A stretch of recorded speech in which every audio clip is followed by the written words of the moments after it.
Users of Reddit. Who is an example of a real-life evil person that got what they deserved? Story 1. A killer named Tatsuya Ichihashi used plastic surgery to hide his identity while he was wanted for murdering an English teacher named Lindsay Hawker. But ironically, his plastic surgeon was the one who brought him down because he gave him before and after photos and he told the police on him. Story 2. I was waiting at a crosswalk once. The pedestrian sign told me to go. A guy making a right turn sped up to cut in front of me. I had to jump back to avoid getting hit. As the guy passed me, he pointed and laughed at me. It's really a shame that he was staring at me to mock me, because he definitely didn't see the cop waiting to exit the parking lot right next to me that he cut off. Me and the cop both made eye contact before I watched him flip on his lights and promptly pull the guy over. The cop did not look happy. I'm willing to bet that was an expensive ticket. Story 3. Maya Buzden-Slomik. She was the commandant of the women's section at Stara Gradiška, a subcamp within the Jasenovac concentration camp system built by the Ustase, an ultranationalist fascist regime installed in Croatia by Hitler and Mussolini in 1941 after the Nazis conquered Yugoslavia. She shot, stabbed, strangled, and tortured women inmates to death. After the war, she tried to hide with her husband, who had also been a camp guard at Stara Gradiška, in either Zagreb or Slovenia, but a former inmate recognized her and reported them to the Yugoslav secret police, who subsequently arrested them. The trial was fast, and so was the execution. Both her and her husband were executed by either firing squad or hanging, accounts differ. Their bodies were buried in secret locations which remain secret to this day. Story 4. Sam Bankman-Fried and his crew. Leaders of FTX and Alameda, they got stripped of their power, humiliated, and their names are forever tarnished in history. Sam got to watch in real time as all the people he used to be friends with, hang out with, and care about turn on him and point their fingers to save their own skin. He also got to watch in real time every single one of his lies becoming dismantled in court. Sam went on a number of podcasts and interviews before his trial. So it looked something like this. Prosecutor, have you ever said this or done this? Sam, I don't recall / I never said that. Prosecutor, here's video evidence of you saying that. Disgraced, humiliated, and jailed. The end of Bankman-Fried and crew. He had an interview with Tucker Carlson recently from jail, where he begged Trump for forgiveness and pleaded. He was then put into solitary confinement afterwards. Story 5. Hamza al-Bashani. He was an Egyptian army officer during the President Gamal Abdel Nasser's reign. He was very known for the brutal methods of torture and abuse he would use on the prisoners. I won't go into details. In the end, he died in a mere car accident where his body was pierced by steel bars all over, completely mutilated. There was also a rumor that spread around which stated that his skull was being used as an ashtray in a famous doctor's house. His end, and the rumors people spread about him tell you a thing or two about how much of a terrible person he was. Story 6. Roy Cohn was a lawyer who was instrumental to McCarthyism and the Lavender Scare, then went on to become extremely rich working as a fixer for the rich and powerful.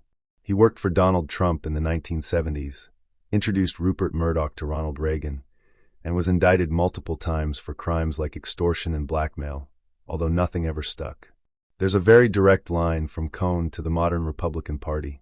Roy Cohn was also a closeted homosexual, refused to ever admit it despite throwing countless other gay men under the bus, contracted AIDS in 1984, was disbarred in 1986 for trying to make a dying client sign over his estate to Cohn, and died weeks later, alone, swearing he was actually dying of liver cancer the whole time. As soon as he died, the IRS took most of his estate because of just how much money he owed them. Story 7. The dude that was recently executed by firing squad in North Carolina may have been SC, not even for the execution of the store clerk he robbed, but for the cellmate he tortured to death. Supposedly only 2 bullets hit him in the lungs and nowhere else, so he drowned in his own blood for a couple minutes. Story 8. 50 years ago at my camp, a counselor attacked a camper. Head of camp, the founder's son, was told by the boy. Consoled the boy, got up and drove away, pulled up in his pickup to the field that counselor was running an activity in. Said get in. Drove in silence for hours, deep into the main wilderness logging roads. Hours and countless miles of silence in. Head of camp tells the counselor to get out of the car. From the window, he tells the monster the boy told him everything. Then he drove away, leaving him in the dark middle of nowhere. No one ever saw or heard from the counselor again. They'll never find him. Story 9. Personal 1, but my uncle, by marriage, abandoned his wife, my maternal aunt, and kids to go gallivanting around the world with his bimbo. Not too long into it, he feels ill, and long story short, it's liver cancer that has metastasized. Bimbo leaves him. He dies alone in a foreign country.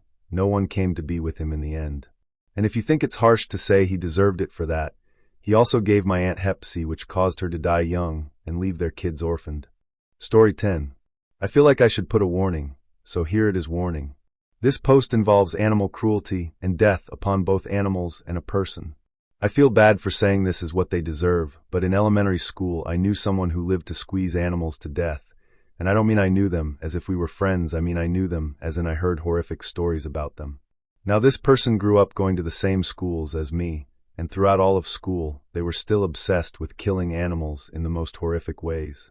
Recently I had been wondering what happened to them, and I asked a close friend of mine, who filled me in that they had been working at a winery and gotten killed by one of the juicing machines, or whatever they are called. Quite horrific, but exactly how the animals must have felt. Story 11.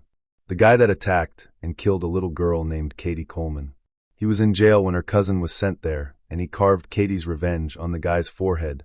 Another piece of crap, Mel Ignato, who photographed himself murdering a woman. He was acquitted, and then sometime after the photos were found, but nothing could be done because of double jeopardy. He died alone when he had heart attack and fell through his coffee table. Forgot about Dr. Jeffrey McDonald. Butchered his wife and 2 daughters and found not guilty through military court. After going to talk shows, enjoying his newfound fame, new evidence was discovered and another trial, non-military, which is how they got around double jeopardy, finally nailed him, and he's in prison for life. Story 12. Years ago I was driving on THR 241, toll road in California, and it merges into State Highway 91, and I needed to take the first exit. 91 was packed, and traffic was barely moving.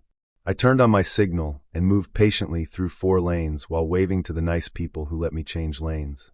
Sitting in a red convertible at the exit was this blonde lady who, no matter how I waved at her, would not let me exit. I lowered my passenger side window to ask her nicely, and she just yelled something to me I couldn't understand. My wife was in the passenger seat, so she started talking to the lady politely, but she would not let us cut in front of her. At that time my lane moved, and I followed up, giving up the exit. The lady was still yelling back at my wife, and she matched my movement. Except her lane didn't move. The driver in the Bentley in front of her was not happy. Story 13. My dad was a homicide detective in the 70s, and he told me about a case he had where the universe served its comeuppance. A particular perp had raped and murdered a teenage girl, and very likely others. Despite significant evidence, there was never a smoking gun, and his counsel was able to get some of the worst bits ousted to the point that the DA declined to prosecute. This went on for a few years, and the perp took to taunting the police. He had a near-constant tail, and he would make comments to the cops about hypothetical crimes. He'd mention the women in the officers' lives if he knew they existed, winks, finger guns, etc. Dude was a real piece of shit. Fast forward 8 years or so, and my dad is now an attorney doing civil litigation and criminal defense. He gets a client, a semi-driver who is working through his workers' comp and insurance claims after hitting and killing a motorcyclist through no fault of his own. The perp was on the highway on his motorcycle.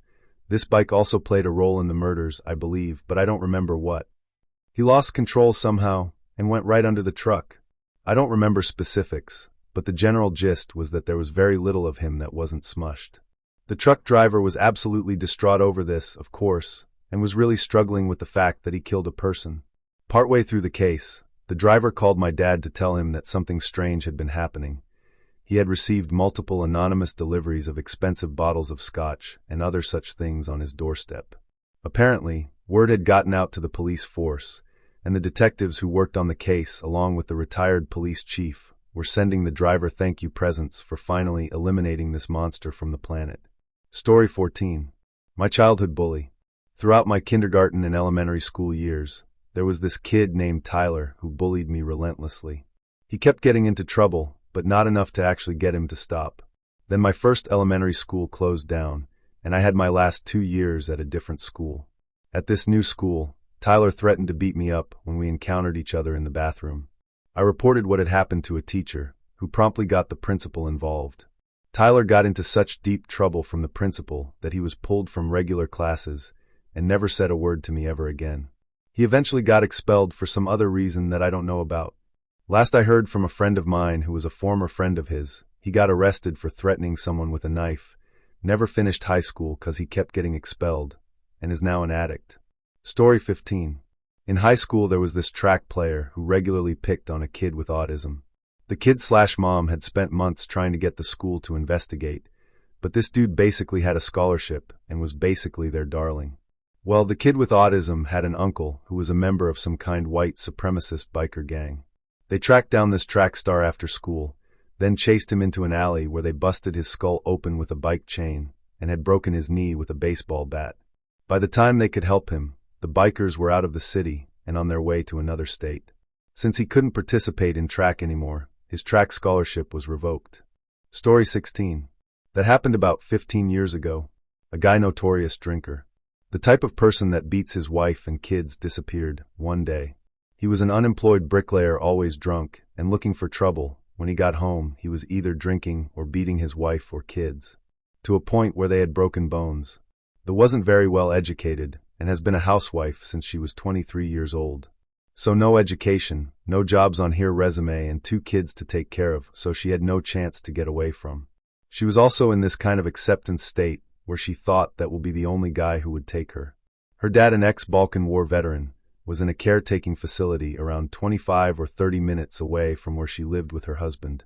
He had cancer and was at that time around 50 years old to die in peace. She never mentioned the abuse she got and always had excuses for her injuries when she visited him. One day a caretaker was talking about the drunk wife beater during his shift, and her dad instantly knew what his daughter was trying to hide. So one day he left for a walk and told the reception lady he would be back for dinner. He walked to the local pub and picked the husband up. After that, the husband was never seen again. The dad was back on time for dinner. The police got involved after he was missing for a few days but couldn't find him. They just said he ran away. The town talk, on the other hand, thinks her dad lured him away to some free drinks if he would repair an old house roof, and then killed him and buried him in the woods.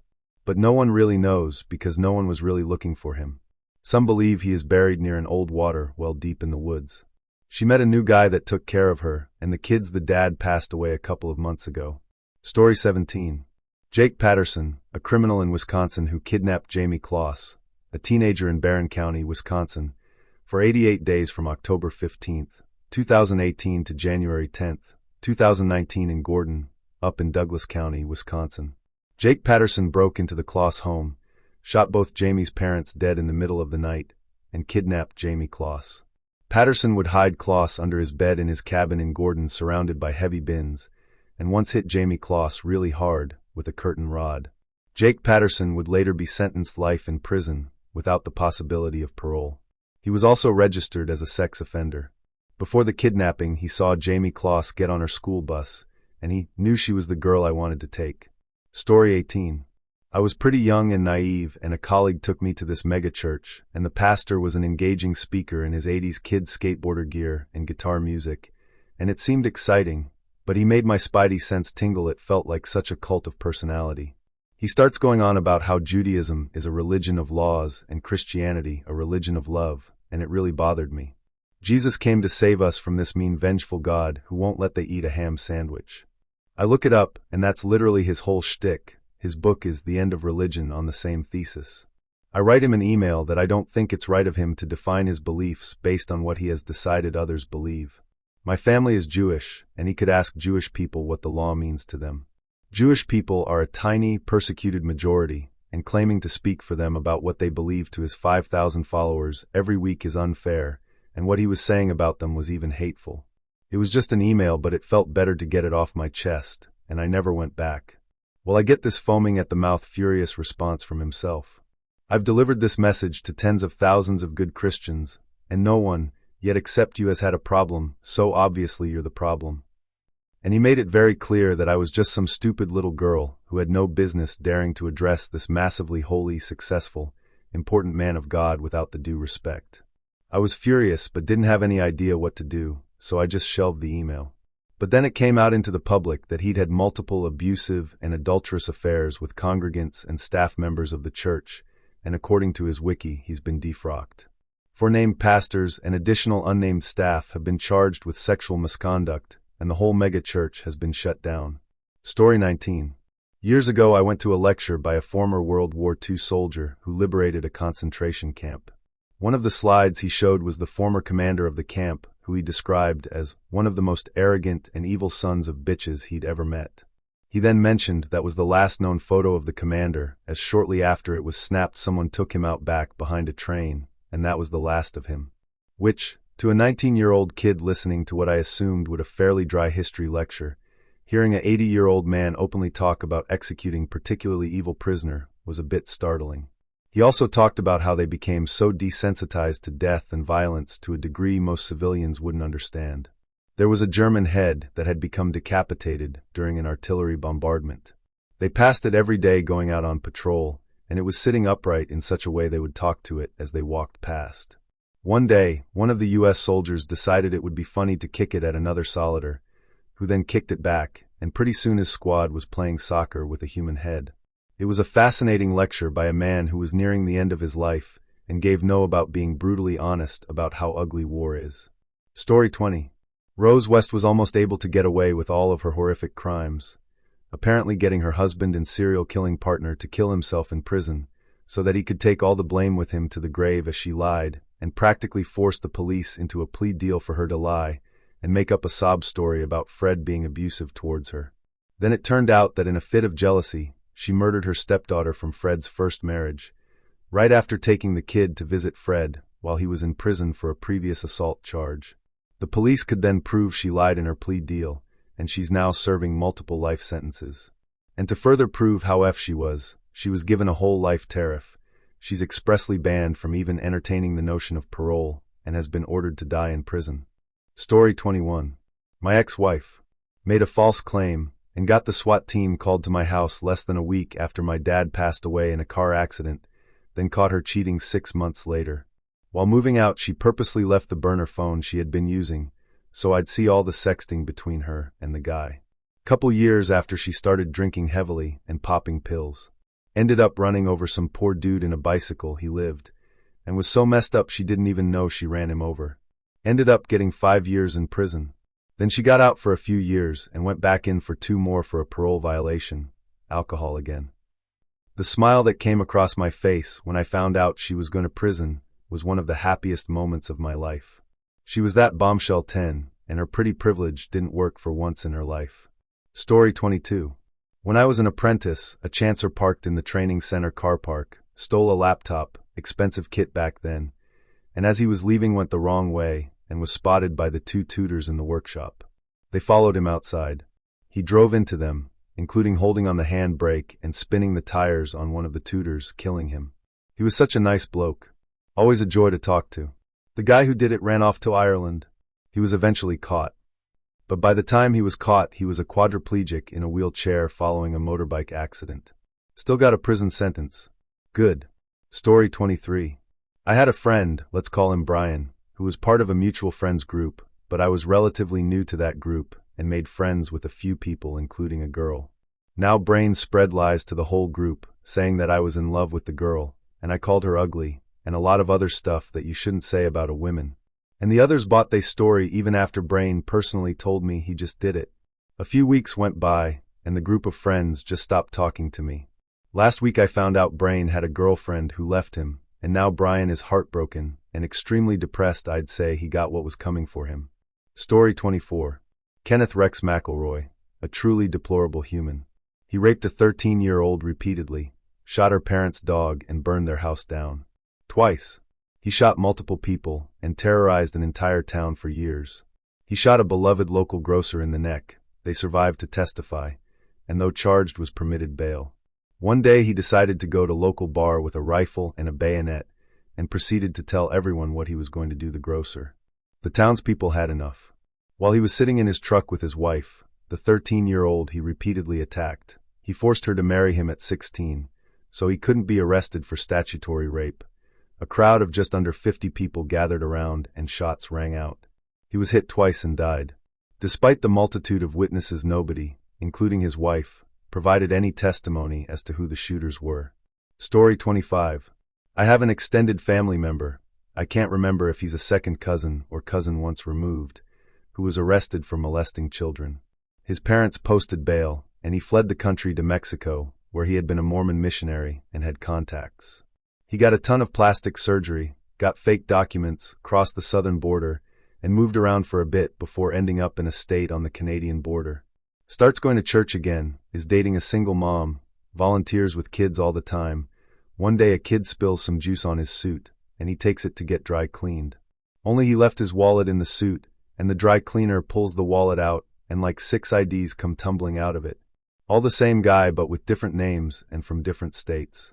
The dry cleaner thinks it's fishy, so he calls the police, and sure enough one ID shows up as his birth name, just from a different state. Well, one DNA test later, and he's spending the next 30 years in prison without possibility of parole, because he already fled the country. I believe he's 20 or so years into his sentence. He should be in his late 70s when he's released, if he doesn't die of health issues first. Story 26. Knew a guy in college that was infamous for inviting girls up to his dorm room and would try and have his way. Had one girl who just happened to mention he'd invited her up to his room, and we all paused and said, "Do not go up there." Explained the situation to her and her brother. Her brother suggested she invite the guy up to her room. Guy was overly excited about it, until he walked into her room and the door closed. Her brother was way protective of his sister. Guy ended up leaving college at the end of the semester because once the police showed up every girl in that dorm knew, and eventually every other dorm knew. Still none of his previous victims would speak up about it, so as far as I know the guy never suffered any consequences aside from having his jaw wired shut for the duration of his stay before leaving at the end of the semester. Story 27. This is horrible, so I won't go so far as to say she got what she deserved. I will say that she now knows what I know. And now she knows what I knew when she made a fool of herself trying to BS me. This woman at age 40 decided to use her divorce to scam me. This scam meant it turned me into unknowingly helping her friend have an affair with my husband, who I was in marriage therapy with. This marriage was on the rocks due to emotional and verbal abuse. Because of this woman, I feared for my life. This woman ended up even telling him my super secret abuse escape plan. I didn't exactly escape because he was one step ahead of my plan instead of blindsided, but I did finally divorce. I discovered the affair the month after I filed for divorce. For the next few years, my life was about making new friends. That woman and the affair woman and a couple other women were my friend group. They ended up all knowing about the affair all along. Naturally, I dropped all those friends. I made new friends. I married a new husband. My ex married, and then 18 months later, she left him because he was abusive. But that is not the revenge. Although it was nice. No, I hate the original woman, who I never would have met had she not approached me for help with her abusive divorce. Turns out my new husband was gym buddies with her ex. Turns out, he proved beyond a doubt every lie she ever told me. It was so weird, the whole thing. Anyway, a few years later, my 17-year-old son died in a car crash. The town of 1400 all came out to the funeral. The school was busing students over to the church. My ex-friend's kids were all classmates of my dead son's. Obviously, I would come face to face in the greeters line. I had funeral maids. I just made that up, but honestly, if you think like bridesmaids. My best friends, my sister, cousin, sister-in-law, they were shown photos and we had a system set up. When one of the 4 ex-friends showed up, one of my funeral maids would whisk me off to the break room and apologize on my behalf that I felt overwhelmed, and I thanked them for coming. But this person didn't take the hint. She cornered me. She bear hugged me and whispered scripture in my ear and thanked me for being her friend. I said, "Look, I forgave long ago. I am not your friend, but your daughter is like my own, and I'm very sorry for her loss. I'm not sorry to have lost you." A couple years after that, I divorced number 2, the pandemic ended my job, and I happily relocated out of the town that housed 2 ex-husband and a 200-foot pine tree with a permanent Ford Focus scar. And wouldn't you have it, that woman got an opportunity to discover exactly what a piece of crap she is. Why? Because her kid died of complications from the COVID vaccine. Age 19, not the friend of my dead son, but the younger sister. She too would have to stand in line for 1,400 people shuffling through repeating rumors because they don't really know you well enough to realize it's bullshit. She too would get the fake hug from fake friends. And because of the friendships and marriages she destroyed, she too will get messages forced upon her at her most vulnerable time of her life, by people who once did everything to take everything away from you. Yeah, that is not revenge. That was a life lesson learned too late. Unfortunately, her daughter died. It's sad, probably because the daughter's death will now be fuel for the wicked woman's next scam. I heard her new old man put her on the street recently. Such a shame. Story 28. Not exactly a person, but my old school. I had to leave after my Latin teacher's car hit me at 80 km/h. I got into a new class because I missed half a year due to hospital and rehab, and I was bullied in that new class. I don't remember much because my conscience oppressed my memories of that place, but I know it did end with me having to go to the ER several times, and instead of helping, the principal blamed me for what had happened, victimized Mrs. Link, the Latin teacher who literally ended my life. I can't even remember my childhood due to the injuries and post-traumatic responses of my brain. So whenever I talk about my pre-car crash life, I usually refer to it as my former life, or my other life. Once I referred to it as my first life, but a few people at the table didn't know my story, and thought I was a wacko who believes she remembers her past lives, and basically participated in the bullying by giving me a tattle, because I dared answer questions when people asked me about why I was on crutches and, outside of school, in a wheelchair, and apparently that is slander and insulting against Mrs. Link. I basically just quoted my diary. I have no recollection of any of that. I don't even remember what they looked like or anything. Either way, that school was a horrible place where horrible things happened. My brother is no bit less troubled than I was. And voila, parts of it burned down 2 weeks ago. I swear it wasn't me. I have an alibi. I did, however, see photos and they haunted my mind, so going against my psychiatrist's former ban from going there, it's been almost 11 or 12 years since that advice. I want to look at it in some. Well, it's not exactly memories that came up, but something in me remembered the place. I think I know a couple of things in the yard that have changed since I left there. Effie, the new principal they've had for about 4 years, now had the outer walls painted over, so all the pictures and graffiti the art students were allowed to do are gone. I still have some old photos of them, and it is rather sad they are gone. They were really pretty. Anywho, if I recall correctly, I think the place where the fire started was where I used to stand with a couple of girls a couple of grades above me. We met there between the lessons. Except for lunch break, every student who has lessons in the afternoon either goes home or into town to eat, but that's the general principle in our town's schools.